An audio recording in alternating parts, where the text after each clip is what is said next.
எனவே பிரியமான உறவுகளை, காலை ஜெபிக்கிற பிள்ளைகள் ஆசீர்வாதமாக தான் இருப்பார்கள். நீங்க காலையில ஜெபிக்கிற பொழுது அந்த நாள் முழுவதும் அவருடைய தூதர்கள் உங்களை தாங்குவார்கள்.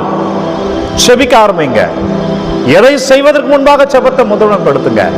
அது நல்லதாக இருந்தாலும் சரி, எந்த நிகழ்வாக இருந்தாலும் சரி, ஜெபத்துல வைங்க.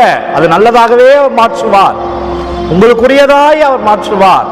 எனவே வெற்றியின் சாவி என்னவென்றால் காலை ஜெபம்.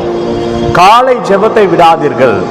அந்த காலை ஜெபம் இறை வார்த்தை பாருங்க, 4:14 லூக்கா செய்தி. அவர் இயேசு தூய ஆவியின் வல்லமை உடையவராய் கலிலேயாவிற்கு சென்றார். நீங்க காலையில ஜெபம் பண்ணிட்டு வெளியில போகிற பொழுது அவர் வல்லமையோடு போவீங்க.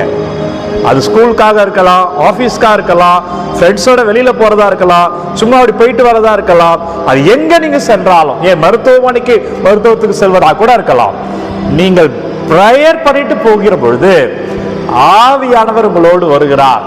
நீங்க தனியா போகும்போது எப்படி இருக்கும், ஆவியானவர் துணையோடு போகும்போது எப்படி இருக்கும், நீங்க தனியா ஒருத்தனை சந்திக்கிற பொழுது எப்படி இருக்கும், ஆவியானவர் துணையோடு ஒன்றை சந்திக்கிற பொழுது உங்களுக்கு எப்படி இருக்கும், யோசித்து பாருங்கள்.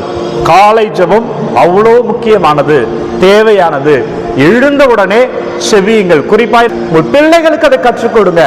காலை எழுந்த உடனே முதல்ல நீ ஜெபிக்கணும். நீ ஜெபித்துட்டு கட்டில இருந்து இறங்கி வா, நீ ஜெபித்துட்டு பெட்ல இருந்து எழுந்து வா, நீ ஜெபித்து விட்டு வெளியில் வா. சொல்லிக் கொடுங்கள், பழக்கமாய் மாற்றுங்கள். வாழ்க்கை விசாலப்படும்.